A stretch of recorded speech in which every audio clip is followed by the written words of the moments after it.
আসসালামু আলাইকুম, কেমন আছেন সবাই? আশা করি সবাই ভালো আছেন। আমি আলহামদুলিল্লাহ আল্লাহর রহমতে ভালো আছি। তো সকাল সকাল ভিডিওটি শুরু করে দিয়েছি। এখানে কাঁচামরিচ, পেঁয়াজ আর ডিম দিয়ে আর হালকা একটু হলুদ দিয়ে ছেলের জন্য চাপটি বানিয়ে নিচ্ছি। আজকে শুক্রবার, যেহেতু রান্না করতে একটু দেরি হবে, কারণ আজকে তো আমার ছেলের কোচিং স্কুল কোনোটাই নাই। এই জন্য ভাবলাম একটু দেরি করে রান্না করি। তো রান্না করতে যেহেতু একটু দেরি হবে, খুব একটা হয় না, এখন মাত্র 7টা বাজে। তো এই জন্য ভাবলাম ছেলেকে একটু হালকা নাস্তাটা দিয়ে নিই, পরে রান্না করে আবার খাবেন। এই যে কালকে যে পাতাটা দেখিয়েছিলাম গাছটা, তো কেমন হয়েছিল, এই যে দেখেন সকালে অনেক সুন্দর হয়ে আছে। তো আমার ভিডিওটি দেখে কিন্তু একটি লাইক দিয়ে দিবেন, কেমন? আর পারলে আপনি যদি নতুন হয়ে থাকেন আমার চ্যানেলটি অবশ্যই সাবস্ক্রাইব করে দিবেন। আপনি যদি অলরেডি কাজটা করে থাকেন তাহলে আপনাকে অসংখ্য ধন্যবাদ।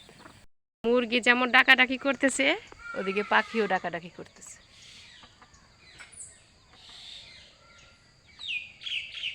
তো এরকম মনোমুগ্ধকর পরিবেশ কিন্তু মাশাআল্লাহ ভালো লাগে, বলেন?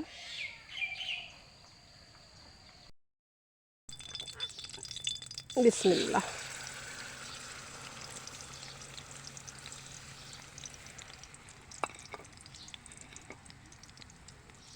মশলাগুলো সুন্দর করে মাখিয়ে রেখেছিলাম, গুঁড়া মশলা, পেঁয়াজ রসুন ছেঁচা সব কিছু একসাথে সুন্দর করে মাখিয়ে রেখেছিলাম। এখানে আছে কিছুটা বোয়াল মাছ, এখানে 6 পিস বোয়াল মাছ আছে। তো এইটাই সুন্দর করে তেল তেল ঝাল ঝাল করে রান্না করে নিব। এটাকে কি বলে আমি জানি না, কিন্তু আমাদের বাড়িতে এভাবেই রান্না করতো, এই জন্য আজকে এভাবেই রান্না করতেছি। তো মশলাগুলো খুব সুন্দর করে ভুনে নিব।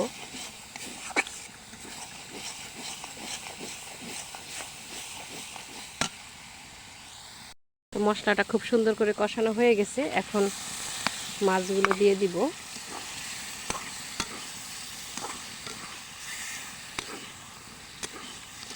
মাছটা কিন্তু ভালোই বড় ছিল।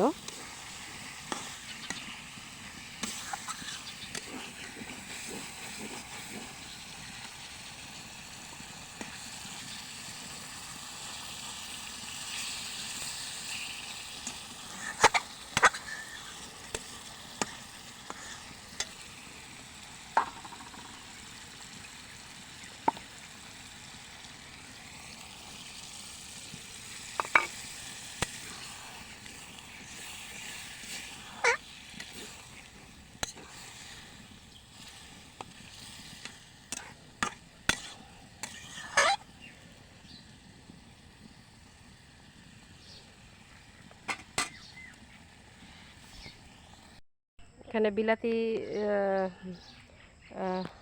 মিষ্টি কুমড়া আর কি, ওগুলো লাগিয়ে দিয়েছিলাম। আমাদের এখানে বিলাতি লাউ বলে। তো ওইগুলো কিন্তু গজিয়ে গেছে 2-4টা। তো কিছুটা ধনিয়া পাতা তুলে নিয়ে আসি। এই যে এখানে এইভাবে ছোট ছোট চারা আমি বুনে দিয়েছিলাম, সেগুলোই বড় হয়ে গেছে। তো আবারও কিছুটা চারা বুনে দিয়েছি। তো পাতাগুলো দেখেন কি মাশাআল্লাহ, অনেক সুন্দর হয়েছে। তো এখান থেকেই 2টা পাতা তুলে নিই।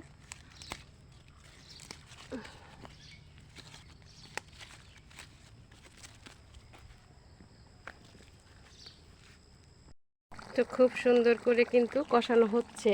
তো এখন এইখানে 2-3টা কাঁচামরিচ দিয়ে দিব।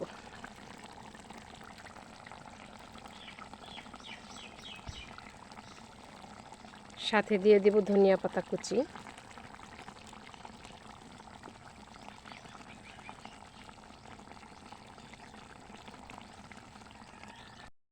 তো দিয়ে দিয়েছিলাম বেশ কিছুটা ভাজা জিরার গুঁড়া। তো এখন মাখো মাখো হয়ে গেছে, এখন নামিয়ে নিব। তো আমার তরকারিটা কেমন হলো তো কমেন্ট করে জানাবেন। এভাবে আসলে বোয়াল মাছ কষা করলে অনেক সুন্দর হয় খেতে। তো ভিডিওটি দেখে অবশ্যই একটি লাইক দিয়ে দেবেন, কেমন? আবারও বললাম, এখন নামিয়ে নিব তরকারিটা।